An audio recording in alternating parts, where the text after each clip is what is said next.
L'histoire d'Elon Reeve Musk commence le 28 juin 1971 à Pretoria, en Afrique du Sud. Sa mère, May Altman, est canadienne. Elle a un passé de mannequin et s'est reconvertie en nutritionniste. Son père, Errol Musk, lui, est sud-africain. Il est ingénieur mécanicien, promoteur immobilier et possède une mine d'émeraude en Zambie. C'est avec son père qu'il apprend les tâches manuelles, à fabriquer des objets, à faire attention aux détails et à se salir les mains. On raconte d'ailleurs que le jeune Elon fabrique des petites fusées en carton dès son enfance. C'est donc à Pretoria que notre histoire commence, que le jeune Elon grandit et forge ses premières armes.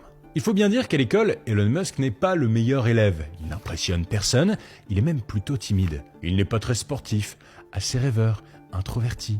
En fait, il est assez différent des autres enfants avec qui il grandit dans cette Afrique du Sud du début des années 80 en pleine apartheid. Pour rappel, depuis les années 50, s'est développée une politique de ségrégation ethnique dans le pays qui consiste à établir des zones spécialement réservées aux Blancs et d'autres spécialement réservées aux Noirs. Elon Musk grandit donc dans l'univers des Afrikaners, les Blancs d'Afrique du Sud qui élèvent souvent leurs enfants dans la violence et la dureté. Son caractère entre un peu en contradiction avec ce qu'on peut attendre d'un jeune garçon à l'époque. D'autant plus qu'il est atteint du syndrome d'Asperger, une forme d'autisme sans déficience intellectuelle ni retard de langage, comme il le révélera plus tard. I'm actually making history tonight as the first person with Asperger's to host SNL.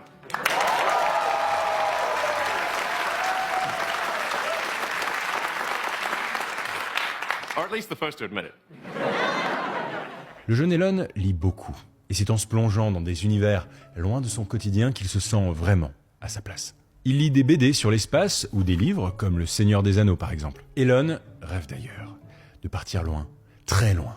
Mais il y a bien une personne avec qui il aime passer du temps, c'est son petit frère, d'un an de moins, Kimball Musk. Les deux petits gars sont assez fusionnels, ils se comprennent, ont à peu près les mêmes envies. Il y a aussi Tosca, la petite dernière, née en 1974, qui vient souvent jouer avec ses grands frères. Ainsi, Elon, Kimball et Tosca grandissent dans une fratrie soudée, jusqu'à ce qu'un événement vienne perturber leur petit équilibre en 1980.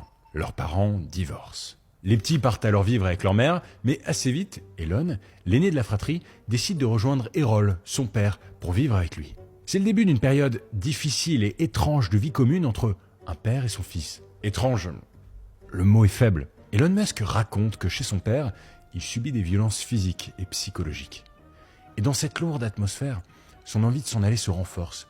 Il veut partir à l'aventure, découvrir des mondes encore inexplorés. Alors qu'il a 10 ans, Elon se promène avec son père dans un supermarché de Pretoria. Il déambule, sans trop savoir ce qu'il cherche, et entre, par hasard, dans un magasin de musique. Le petit Elon n'est pas trop intéressé par les disques et par les instruments, mais un tout autre objet, tout au fond de la pièce, retient son attention. Un ordinateur. Elon Musk se souvient encore du modèle, c'est un Commodore VIC-20. Voilà un monde à explorer. Rappelez-vous, nous sommes dans les années 1980, c'est le début de cette nouvelle technologie. Le jeune curieux se tourne vers son père, il lui faut absolument cet objet. Errol est moyennement chaud. Il ne comprend pas ce qu'un enfant de 10 ans peut bien avoir envie de faire avec un objet pareil et aussi compliqué. Mais après un caprice du jeune Elon, l'ordinateur est dans le caddie. Il faut bien comprendre qu'à l'époque, un ordinateur ressemble à un écran noir, avec des lignes de code. Pour l'utiliser, il faut apprendre à coder. Et pour ça, il faut engloutir des milliers de pages de manuels compliqués. Vous devinez la suite, à 10 ans, Elon Musk s'enferme dans sa chambre nuit et jour et entre dans le monde secret de l'informatique. Il est explorateur. 2 ans plus tard, il en sait suffisamment pour tenter sa chance. Le jeune Musk prend le téléphone de la maison et contacte un magazine informatique. Il veut leur envoyer un programme. Surpris par la voix d'enfant au bout du fil, le responsable du magazine hésite. Il croit d'abord à une blague, mais accepte la proposition. En échange de $500, Elon Musk, 12 ans, envoie son premier programme de 167 lignes de code à des professionnels. Et alors ce programme, c'est un jeu, après tout ce n'est encore qu'un enfant, un jeu qu'il a appelé Blastar, et qui est très inspiré du jeu à la mode de l'époque, Space Invader. Bon, le jeu n'est pas exceptionnel, mais sa réalisation reste une prouesse. Et les $500 en poche, Elon Musk ne court pas s'acheter des bonbons ou des baskets. Il sait qu'il a des progrès à faire et réinvestit tout cet argent dans du matériel informatique et dans des manuels. Il veut encore s'améliorer.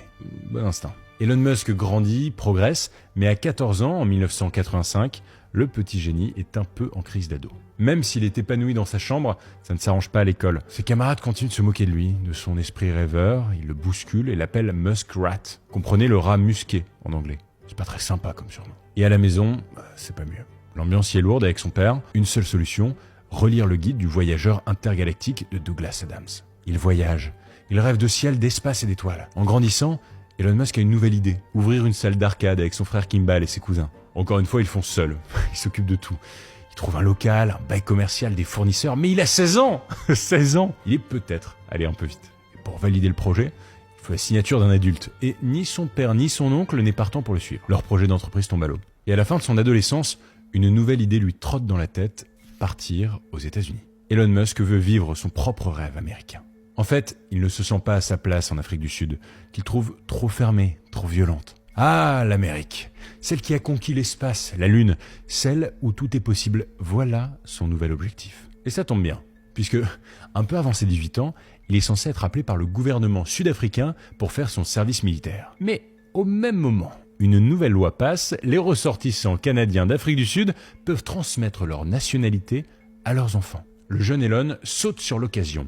Rappelez-vous, sa mère est canadienne, mais lui, pas encore. Alors, ni une ni deux, il fait toutes les démarches pour devenir canadien, sans regret. Il prépare sa valise, quelques polos, quelques romans, des manuels, son ordinateur évidemment. Elon Musk saute dans un avion, direction Montréal. Enfin, il s'en va. Nous sommes en 1988, le voilà arrivé sur le sol canadien. Pas le même climat, mais c'est pas grave, c'est l'aventure. Dans la poche de son manteau, un papier avec l'adresse d'un oncle. Elon s'y rend et trouve une maison vide.